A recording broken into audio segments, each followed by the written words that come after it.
bem-vindos ao podcast do Instituto Ludwig Fomes Brasil. Meu nome é Bruno Garchagen. Hoje eu converso com Ana Maria e Juliano do Instituto Liberdade e Justiça.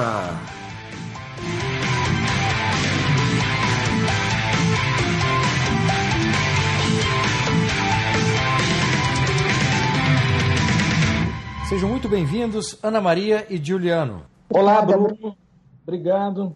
Prazer estar aqui com você de novo.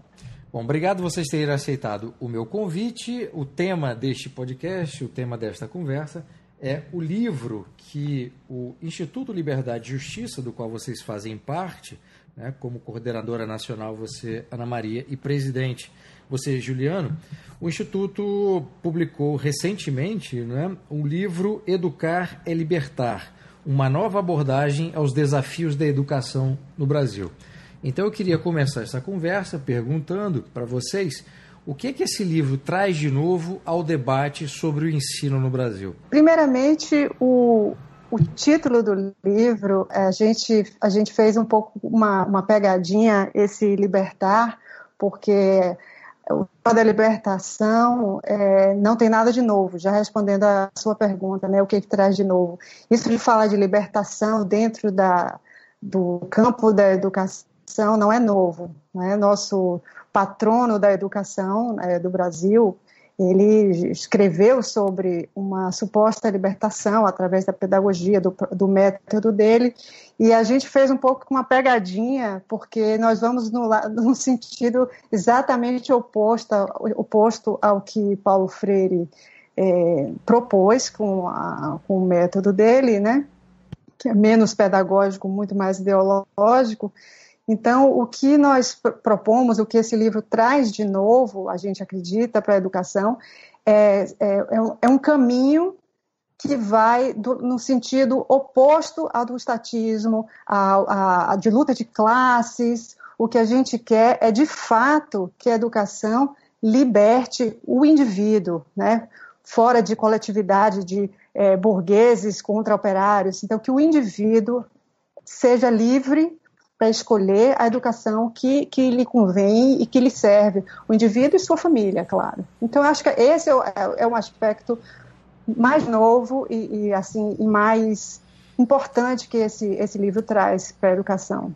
Juliano, você queria fazer um complemento? Sim, eu queria dizer o seguinte, uma das coisas que nos motivou assim, a escrever esse livro e o que a gente entende assim, que ele traz de novo, é que o Brasil, ele gasta mais de 6% do PIB dele em educação. E mesmo assim, mesmo com todos os gastos, e se você pegar outros países da OCDE, o Brasil gasta, ele está entre os 3 países que mais gastam percentualmente em relação ao PIB dos países da OCDE.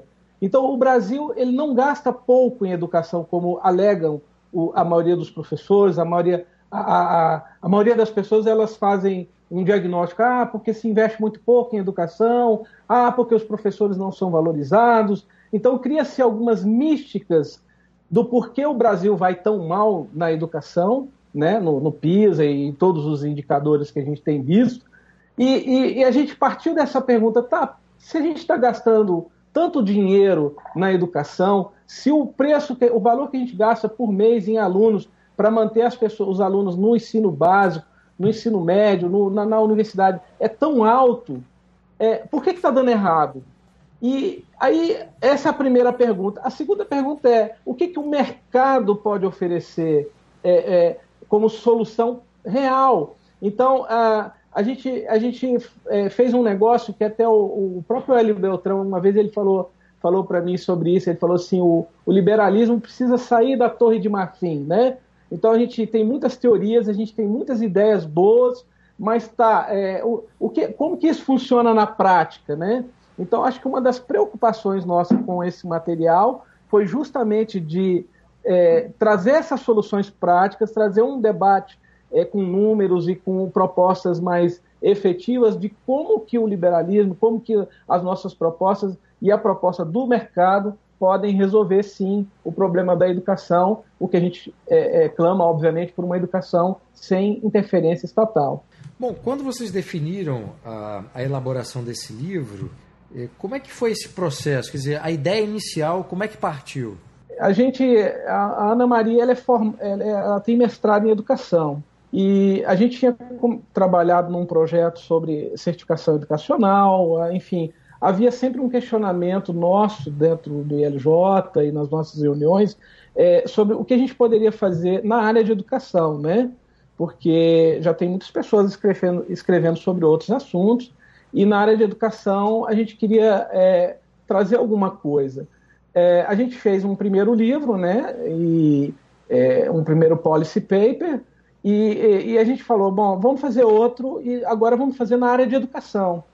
E a partir dessa ideia de querer trazer essas soluções, trazer essas propostas para a área de educação, daí a gente começou a ir atrás dos autores, a conversar com as pessoas, a buscar os apoiadores, os patrocinadores, enfim. A gente partiu de um problema real, né, de uma situação que a gente viu, assim, uma espécie de um vazio, né, no meio liberal sobre com respostas específicas, né?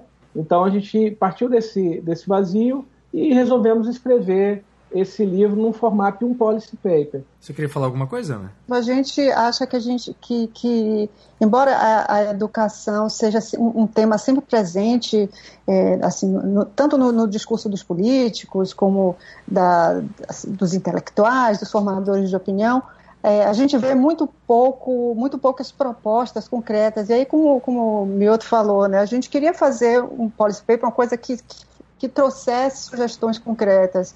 A gente tinha uma noção dos temas que nos interessavam e fomos atrás de pessoas que entendessem do tema, que gostassem dos temas que a gente julgava importantes, e fizemos. E como é que foi a escolha desses temas, né? Como é que vocês chegaram os temas que estão ali dispostos nos 7 capítulos? Olha, são aqueles que no nosso julgamento representam os grandes desafios para que a educação no Brasil funcione, né? Que são aqueles relacionados a financiamento, a educação domiciliar, a universidade também relacionada com financiamento, a formação de docente. Então, a gente julga que são coisas que, se não forem tratadas, dificilmente a gente vai conseguir mudanças significativas na educação. Bom, o objetivo de um policy paper, Juliana e Ana Maria, é influenciar os tomadores de decisão na área política, né? E também, obviamente, os institutos que trabalham diretamente ou de forma indireta com aquele assunto que está sendo tratado. Então, a ideia é fazer uma análise da situação e oferecer sugestões de mudanças com uma abordagem diferenciada. O que eu queria perguntar é o seguinte: o que vocês pretendem fazer para que o livro, né, que essas propostas cheguem a essas pessoas que são os tomadores de decisão? Né? Como é que vocês, depois que eu acredito que no projeto do livro, além do livro em si, vocês tinham essa preocupação. Eu queria saber o que vocês estão fazendo agora, nesse momento, uma vez que o livro foi lançado. A gente fez um lançamento do livro agora, semana passada, com o Pondé, em Salvador, um evento. A gente levou o livro para a LibertyCon, levamos o livro também para Brasília, na Econopoli, um evento que teve agora recente. E a ideia nossa é participar de eventos, né, não só do meio liberal, como também na área de educação. Esses eventos a gente tem convidado professores e formadores de opinião dessas áreas. A gente tem levado o livro também para alguns políticos, né, que têm assim, alguma abertura para aceitar, e até os que não têm tanta abertura, mas para a gente levar. Então é um projeto assim, mais para frente a gente fazer uma distribuição desses livros também para gestores na área de educação, para políticos, pessoas que possam efetivamente tomar a decisão que vai mudar, né? A gente trabalha muito assim com aquele conceito da janela de Overton, né? Que você pega uma ideia e, enfim, num momento parece que ela é um absurdo, depois ela se torna aceitável, e se as pessoas vão entendendo, a gente vai participando de debates, vai levando a informação para quem pode decidir de uma forma, obviamente, racional, de uma forma equilibrada, sem aquele... Porque o que acontece hoje no Brasil também, até um gancho para falar um pouquinho, a gente faz um pouco de contraponto ao Escola Sem Partido com esse material, porque a gente não acha que vai se resolver o problema havendo uma polarização entre esquerda e direita, as ideias da esquerda e as ideias da direita na educação. Não, a gente quer que as ideias que de fato têm funcionado em outros países, que de fato têm funcionado no mundo, possam ser aplicadas aqui no Brasil e funcionar. E a gente traz argumentos muito lógicos, a gente traz argumentos com números, estudos, enfim, né? Não é uma coisa só de uma luta ideológica, enfim, por uma educação com menos Estado. Não, é uma apresentação de uma proposta que tem fundamento. Agora, deixa eu fazer uma pergunta. Se há um problema no Brasil, e nós sabemos que existe esse problema, e eu acho que o Escola Sem Partido é o resultado desse problema. Se existe um problema de doutrinação ideológica, você tem uma proposta, mesmo que boa, com essa doutrinação, é possível fazê-la avançar e ser adotada? Ou são dois problemas que têm que ser resolvidos, ou seja, combater a doutrinação, até para que propostas como essas que foram apresentadas por vocês, elas tenham pessoas, né, dentro das instituições políticas que possam torná-las possível? Olha, Bruno, a gente não é propriamente, a gente não se posiciona contra a doutrinação. Nós nos posicionamos firmemente contra uma doutrinação que seja imposta, ou seja, a doutrinação curricular imposta pelo MEC. Se houver um desejo da família por um currículo com uma determinada doutrinação, se for uma escolha da família, da mesma maneira que uma família escolhe uma escola religiosa, se houver uma variedade de currículos, que é o que a gente propõe, por que não currículos com doutrinação? O que a gente acha que as pessoas podem escolher. O que é inaceitável é o que ocorre hoje em dia, que a doutrinação ela é forçada, ela é imposta, está dentro do currículo das escolas, está na base curricular que está para ser homologada. Isso é que a nossa luta por uma educação sem Estado não é só, ou talvez até não seja principalmente por um financiamento, pela questão de financiamento, mas para que haja diversidade de escolhas, né? Para que as pessoas possam escolher aquele currículo, que a gente fala, currículo bom é aquele que é acordado entre a família e a escola, sem interferência do Estado. Então, se a família escolher uma escola que doutrina, não tem problema. Assim, a gente não acha que isso tem que ser proibido, né? E eu acho que talvez essa seja uma diferença importante entre o que nós propomos e o que o Escola Sem Partido propõe, e assim, a gente não acha que uma interferência estatal proibindo, quer dizer, uma lei proibindo a doutrinação vai resolver a doutrinação imposta. O que vai resolver isso é a existência de opções diversas para que as pessoas escolham aquela que está de acordo com os seus valores, com o que você acredita que os seus filhos devem receber como educação. Certo, mas a minha pergunta estava baseada justamente no modelo que nós temos hoje. Ou seja, você tem o Estado tem poder para definir o currículo no Brasil inteiro, né? Partindo dessa realidade, é que a minha pergunta se faz, ou seja, como é que faz avançar propostas que são propostas para um ensino diversificado, um ensino que não esteja que não seja o mesmo, né, que esse, sendo que as próprias pessoas envolvidas com as tomadas de decisão, inclusive, elas estejam enquadradas dentro desse modelo atual, né? Então, como é que se convence, no fundo, a minha pergunta é como é que se convence as pessoas para esses argumentos e essas soluções que vocês propõem nesse livro, sendo que a realidade do ensino é essa realidade de estatização, centralização do poder e definição de um currículo de forma centralizada? Assim, eu vou te dizer o que a gente acredita em relação a isso.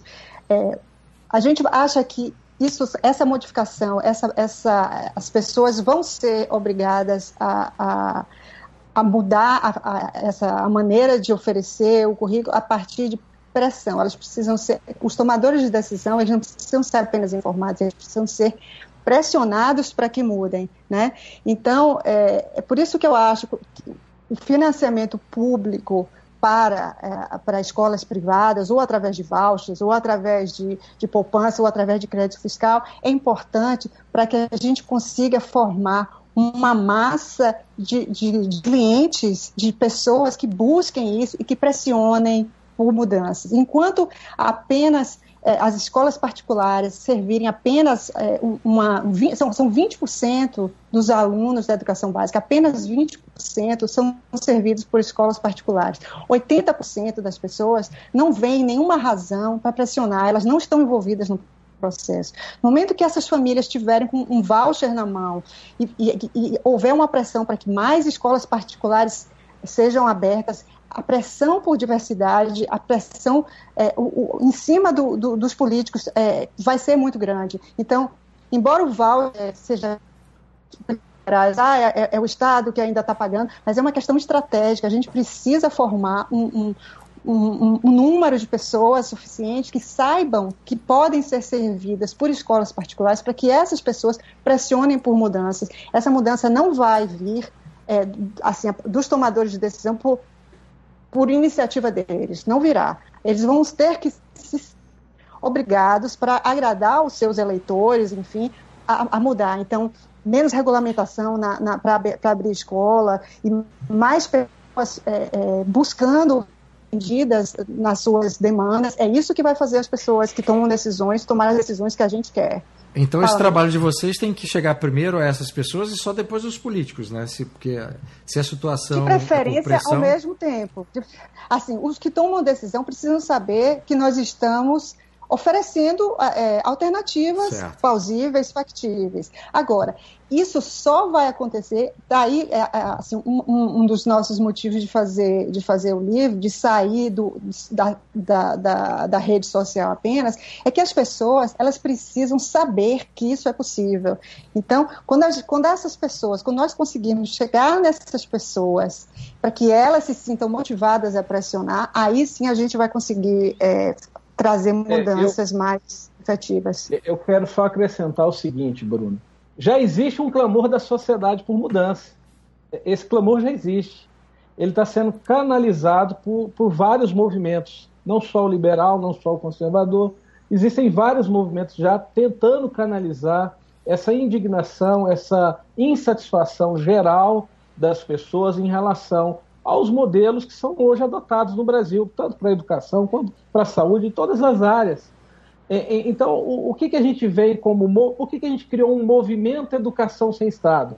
A gente poderia criar um instituto, né? Falar Instituto Educação Sem Estado, Instituto de Educação. Não, a gente criou um movimento, de modo que as pessoas possam entender isso como algo que, enfim, é uma proposta política, uma proposta de mudança, como uma alternativa. E a gente tem tido um feedback muito positivo de muitas pessoas de todo o Brasil que nos mandam, às vezes, uma mensagem, um e-mail, dizendo: olha, eu gosto do que vocês estão fazendo, que sacada legal, vocês estão indo no ponto certo. E inclusive, até as próprias pessoas que são contra hoje o Escola Sem Partido, principalmente o pessoal da área de educação, talvez é mais fácil eles entenderem a nossa proposta como libertadora, nossa proposta como algo que realmente vai revolucionar e trazer benefícios para eles,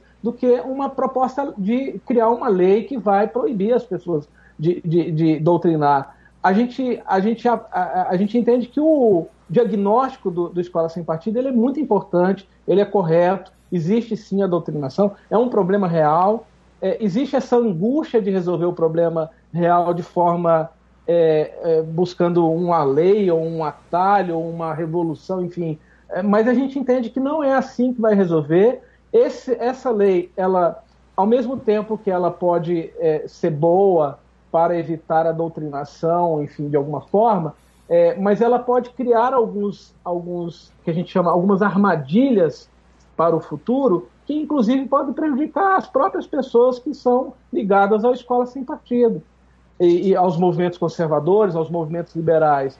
E até eu queria complementar dizendo assim, a gente não precisa ficar acreditando que a gente tem um problema estatal e a gente vai achar uma outra solução estatal para resolver um problema. Na verdade, você vai criar outros problemas. Hoje a gente não tem como avaliar o quanto essa lei poderia ser danosa, mas eu imagino que como uma solução estatal, ela tende a gerar muito mais malefícios no futuro próximo do que os benefícios que ela se propõe. Bom, eu queria sugerir ao ouvinte, tem um podcast que eu gravei com o Miguel Najib, do Escola Sem Partido, que ele explica todas as dimensões e apresenta os argumentos. Eu acho que a Escola Sem Partido, a grande virtude, não estou falando nem da lei, mas do projeto Escola Sem Partido, que já tem muitos anos, a grande virtude é chamar a atenção para um problema que era negligenciado, quer dizer, as pessoas sequer sabiam que esse problema da doutrinação existia. E o trabalho feito pelo Miguel Najib ao longo desses anos mostrou que o problema existe, a profundidade do problema é que esse problema tem que ser combatido. Agora, se o projeto de lei que está sendo apresentado é a melhor forma de fazer isso, essa é uma outra discussão. Possivelmente, nós do Educação do Estado não estaríamos falando isso aqui hoje se não fosse pelo partido. Eu não quero ser injusta. Eles abriram, como você falou, eles apontaram um problema sobre o qual ninguém ou muito pouca gente falava. Então, concordo com você, independente de qual seja a proposta, a gente concordando ou não concordando com o que eles propõem como solução, o diagnóstico deles foi perfeito e se deu num momento extremamente oportuno. Eu reconheço que foi graças a essa iniciativa que nos despertou para ir o que nós julgamos ser um passo além. Inclusive, eu já tive a oportunidade de debater com o Miguel Najib e respeito muito o trabalho dele. E é como a Ana falou, o Escola Sem Partido, enquanto movimento, enquanto assim, ele é ótimo, ele levanta a questão, traz soluções, traz propostas. Agora, a nossa preocupação é ele se transformar numa lei e começar a usar uma solução estatal para resolver um problema que é do Estado. Eu queria perguntar para vocês agora, já que a gente falou do livro, né, e eu pretendo fazer entrevistas específicas com os autores dos capítulos, e aí a gente pode desdobrar os argumentos e as propostas que foram apresentadas por cada um dos autores que compõem o livro. Então eu queria sair um pouco do livro agora e perguntar para vocês, além desse trabalho que é o livro, qual é o trabalho que o Instituto Liberdade e Justiça está desenvolvendo neste momento? Ano, Bruno, estamos focados nesse trabalho. No lançamento do livro, primeiramente foi na preparação do livro e agora no lançamento. Esse ano é o que a gente está fazendo. Mioto acrescentaria alguma coisa, Mioto? Então, o Instituto Liberdade e Justiça, ele tem feito vários trabalhos aqui no meio universitário, nas escolas, a gente tem parceria com outros institutos, e a ideia é a gente continuar fazendo esse trabalho de policy papers. Hoje a gente está concentrado no nosso de educação, pode ser que ano que vem, eu já estou conversando com algumas pessoas, a gente possa lançar mais um ou dois outros policy papers em áreas, em outras áreas que ainda não saíram, né? E uma dica aí que a gente tem feito é que, assim, esse trabalho nosso, ele tende a continuar nesse sentido. Então, a gente, além de funcionar como um think tank liberal, enfim, né, a gente tem várias ações nas redes sociais, palestras, debates, enfim, a gente tem uma amplitude até não muito grande, mas assim, considerável de ações, mas a gente vai seguir nessa linha de não só ficar nesse policy paper, a gente vai divulgar ele bastante, já tem muita gente aderindo ao movimento, pessoas pedindo, inclusive, de outros estados para a gente poder ir fazer algum lançamento, alguma coisa assim, mas a gente vai continuar abrindo outras fronteiras aí para trazer para as pessoas soluções práticas para os problemas reais. Bom, para encerrar, quem quiser comprar o livro, como poderá fazê-lo? Nós temos na nossa página do Facebook um link de vendas pelo Simpla e, por enquanto, essa é a forma disponível de comprar. Aí, possivelmente, mais para frente, a gente vai fazer um e-book, ou a página do Facebook é o Educação Sem Estado. Entrando lá, tem logo a publicação que está fixa, a venda do livro é fácil de achar. Tá, então hoje só tem a versão física, não tem a versão eletrônica do livro.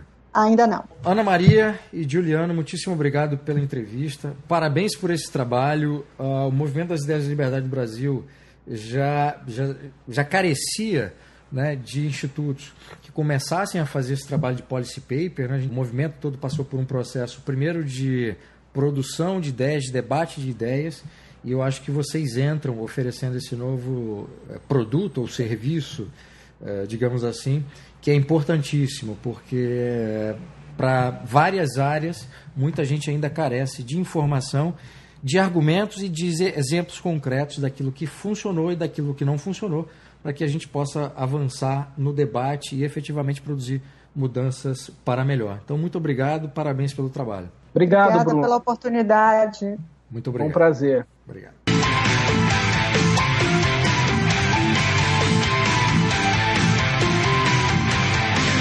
Este foi o podcast do Instituto Ludwig von Mises Brasil. Meu nome é Bruno Garchagen.